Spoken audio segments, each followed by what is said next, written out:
გამარჯობა ჩემო კარგებო. კეთილი იყოს თქვენი მობრძანება ჩემს არხზე. ნელ-ნელა იწყება ექსკურსიების სეზონი და იცით რა? ყველა მეკითხება რა მიმაქვს გზაში, რომ გემრიელი იყოს და ბავშვებმა სიამოვნებით შეჭამონ. აი დღეს ზუსტად მაგაზე მოგიყვებით. დღეს გაჩვენებთ ორ საოცრად მარტივ და გემრიელ კერძს, რომელიც ყოველთვის მიმაქვს გზაში.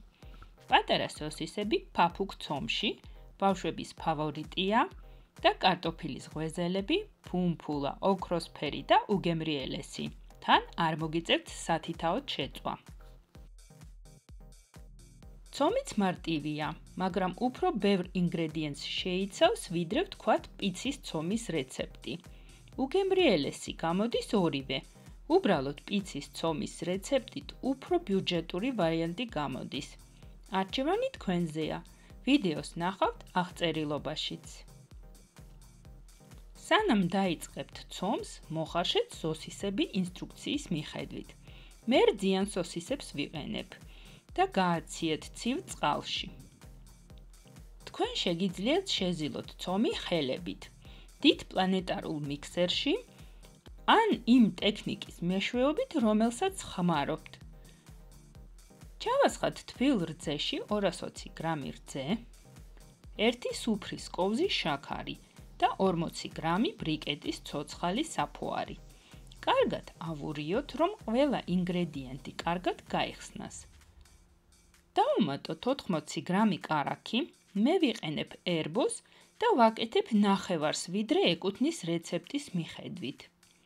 ფქვილი 500 გრამი, 1 დიდი კვერცხი, მარილი 1 ჩაის კოვზი. კარგად, ძალიან კარგად შევზილოთ ცომი. აი ესეთი უნდა გამოვიდეს. დავაფაროთ ცელოფნით და დავტოვოთ 20 წუთით.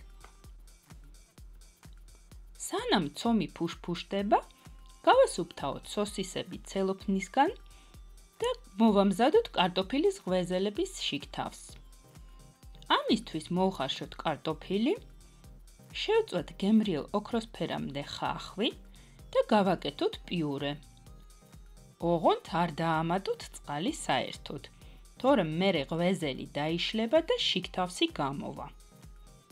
ესე იგი, პიურეში დავამატოთ მარილი, ოდნავ უფრო მარილიანი უნდა იყოს, ვიდრე უბრალოდ თუ შეჭამთ პიურეს. პილპილი გემოვნებით და კამა სურვილი სამებრ. ექსკურსიისთვის არასდროს ვაკეთებ, იმიტომ რომ სამწუხაროდ უმეტეს ბავშვს არ უყვარს მწვანილი. ჩავრთოთ ღუმელი 180 გრადუსზე. შემდეგ ამოვიღოთ ცომი და გავყოთ თანაბრად. გააკეთეთ ეს სასწორით 30-30 გრამებით სოსისებისთვის და 40 გრამი ღვეზელისთვის. ან გაყავით ცომი ორად, მერე ის ნაწილიც ორად და ასე დააპატარავით ნაჭრები თვალით, რომ მიახლოებით ერთი ზომის იყოს. მე ამჯერად გავაკეთე სასწორის გარეშე. ყველა სოსისი იჭრება შუაზე და მერე ორივე გვერდი ოდნავ იჭრება ჯვარედინით. მერე გამოცხობისას ძალიან ლამაზად იხსნება. შევახვიოთ სოსისი ცომში და დავდოთ საწყობ ფირფიტაზე პერგამენტით. ასევე ვაკეთებთ ღვეზელს.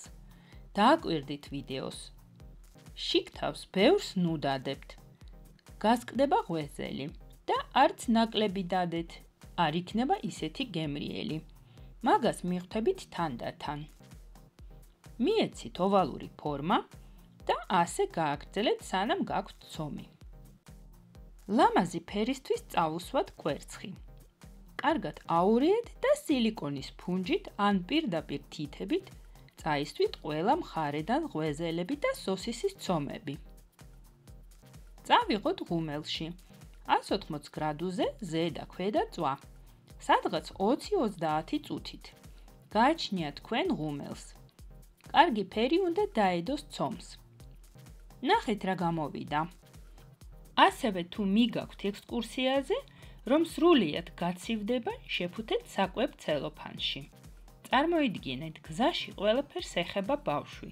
ტრანსპორტში, მუზეუმში და ან თუ მოგიწიეთ პატარა ეზოს ტუალეტში შესვლა, სანამ მიხვალთ საქეიფო ადგილამდე. შეფუთული საჭმელი კარგ იდეად მეჩვენება და ყოველთვის ძალიან უხარიათ ყველას ესეთი შეფუთული საჭმელი. მე კიდევ ვფიქრობ გაგიზიაროთ მაგარი კექსის რეცეპტი და ძალიან ადვილი. ეგეც გამოგადგებათ როგორც ყოველდღიურობაში, ასევე ექსკურსიაზეც. არ შეიცავს კრემს და არ გაფუჭდებათ სიცხეში წასაღებად. თუ გაინტერესებთ, დამიკომენტარეთ და მეც სიამოვნებით გაგიზიარებთ. აბა კარგი დროის ტარებას გისურვებთ, კეთილი მგზავრობა და უმაგრესი მოგონებები. ნახვამდის ჩემო კარგებო, მომავალ ვიდეომდე.